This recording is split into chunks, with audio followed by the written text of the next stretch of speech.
el vivir nun medio como é a aldea pequena a meterte na ciudad, que para min foi un cambio tremendo en todos os aspectos, non? Lo primeiro que me chocou, por exemplo, foi lo de ver aquellos trolebuses que había antes, que iban por... Sí, eléctricos. Bueno, aquilo a mí me chocou muchísimo. Despois el mar, eso para mí foi impresionante, que nunca lo había visto. E, bueno... E os galegos? Más adelante os galegos, claro. Eu, al chegar aquí a Galicia, eu empecé a falar castellano, porque senón se ríen de min, eh? Me acordo que se ríen de min, porque si falaba el galego que se fala en Ibias, no, porque é galego.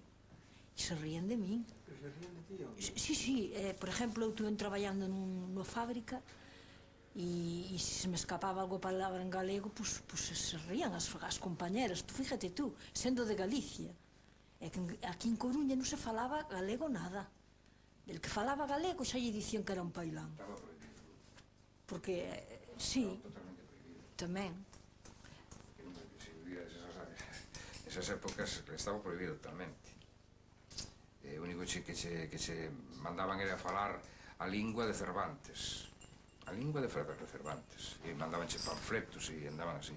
E de falar galego, bueno, nin por asomos. Bueno, é máis. Carlos e eu falábamos sempre en castellano, Sempre. E os hijos igual. Eu falaba galego era con meus padres. Bueno, lo que se fala en Ibias, non?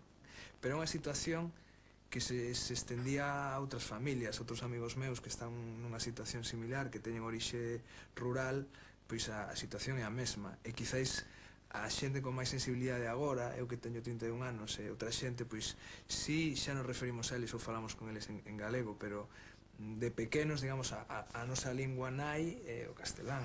Eu lembro que cando era máis novo, por exemplo, nunha situación, digamos, de máis agitación política e de idealismo máis juvenil, por dicirlo de alguma maneira, eu sentía carraxe porque meus pais non tiveran a coraxe de, pois, por exemplo, de aprenderme no idioma que eles falaban, no idioma que falaba a miña avoa, e que a miña avoa tivera que cambiar o castelán.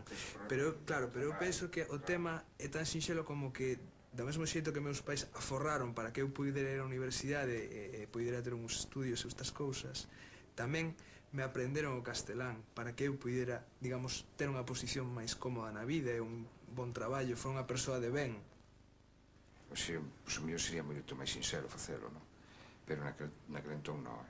Naquele entón non se vía con claridade que iba a ser unha lingua preponderante no país. E tiñas esas dúbidas e medo tamén, non? Estamos para ser imperialistas. Ainda non conseguimos o noso, vamos a querer conseguir o que non é noso. Según como vayan as cousas aquí, a mí pode interesarme a mellor nacionalizarme portugués e seguir vivindo en Brión. Por qué? Ou irme vivir da outra banda do Miño, porque ali estou na normalidade. Está en portugués os cartéis, está en portugués, fala, por tanto, fala en galego.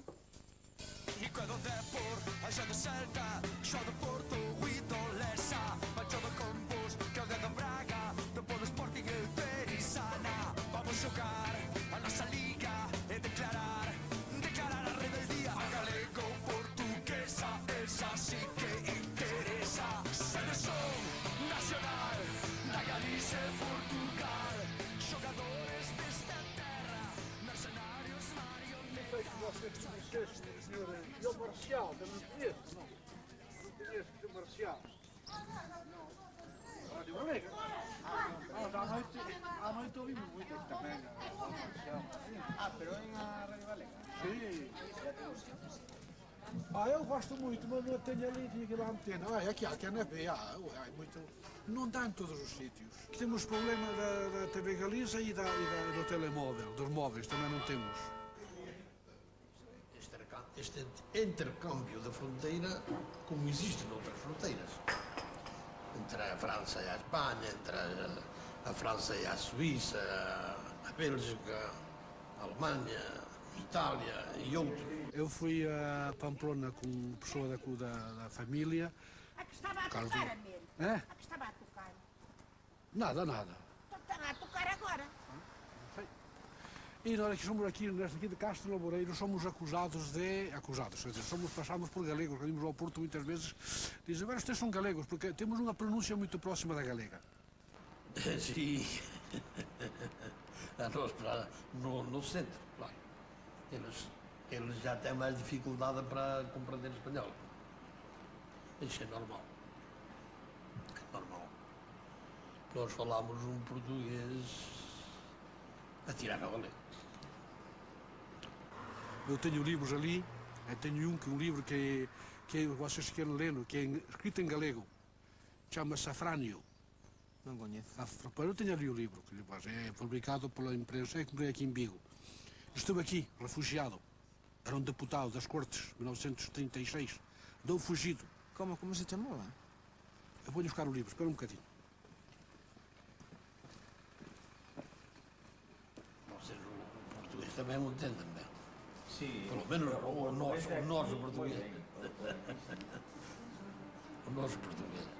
Entonces, ¿por qué se quiere que el galleguismo esté presente en la Asturias Occidental, en una parte de la Asturias Occidental, y no se plantea lo mismo al sur del río Miño? El Miño y una frontera, pero administrativa. Lo que se fala al norte del Miño y lo que se fala al sur, pues sí, igual. Porque el Estado portugués no lo toleraría, evidentemente. Y sin embargo, las diferencias lingüísticas que se pueden encontrar desde el punto de vista del continuum lingüístico entre el sur de Galicia y el norte de Portugal, pues son también un continuum lingüístico. ¿Te fuiste de saber la exposición? A de os 100 anos, non? Pois podes aproveitar despois. Sí, logo que saiu hai pouco esa proposta de unha academia galega da lingua portuguesa, pois que... Non sei nada, non conozo eso. Os portugueses non teñen academia de lingua. Teñen a academia de lingua. Bueno, unha proposta que digamos, do reintegracionismo, Sí. unha alternativa... Non sei, non teño noticia deso. Nin alguna noticia aí, pero non... Pues, digamos, que leva a postura con respecto ao retiracionismo? A postura é moi clara, non nos defendemos o galego. O que non queremos é defender o portugués. O portugués o defendemos evidentemente como lingua, que é. No, mira, perdona, pero la Academia Gallega no está hablando solo en términos lingüísticos. Porque si hablara, ya lo dije yo antes de alguna manera, si hablara solo en términos lingüísticos tenía que hablar también del norte de Portugal. Y no habla nunca del norte de Portugal. Prácticamente eran pintorescos os filólogos que históricamente dicían que fosen idiomas diferentes. Cando é que se rompe esa tendencia tradicional na romanística e comeza a falarse de dúas linguas? En relación, estou a falar agora de portugués e galego. Pois cando se lle abren portas ou posibilidades de futuro ao galego-portugués falado na Galiza. Nese momento é cando surxe con máis forza, fomentado desde as propias institucións, o movimento chamado isolacionista, que defende que o galego ten que constituirse en idioma independente, ten que ter un padrón e uns criterios escritos á marxe do portugués, ten que construir neoloxismos ou ben por libre ou ben dependendo do español, en lugar de ollar para os outros países que no mundo falan a nosa propia lingua. Quer dicer, non é máis que a bella fórmula do divide e vencerás.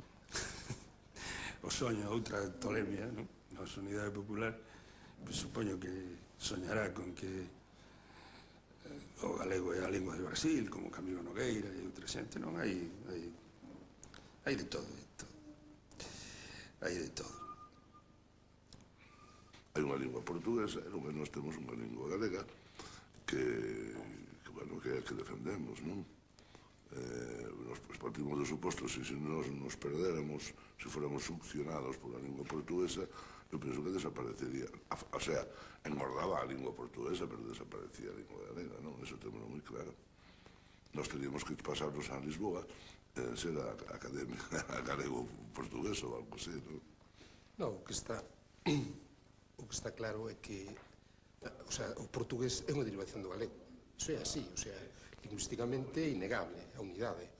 Ora, tamén é innegable que hoxe nestes momentos o que máis nos separa hai diferencias de tipo fonético, que iso que impiden de outras cousas que poida haber unha ortografía común. Entonces, el río Miño, no se toca esa frontera. ¿Y la frontera del río Eo se toca? de cuando acá. Sean ustedes coherentes, mantengan un mínimo de coherencia y a partir de ahí podemos empezar a hablar. Todo o mundo ten a súa parte de razón, algo, o sea, ahora é... pero que... non sei que dicirche, non? O sea, é... evidentemente, o idioma co que nós estamos máis próximos é co portugués. Nós non podemos non mirar a Portugal e a lingua portuguesa. Iso está claro.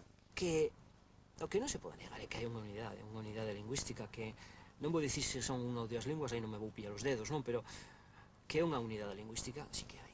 E que cun pouco de boa vontade, bueno, pues os portugueses e os brasileiros poden ler en galego, sen dúbida.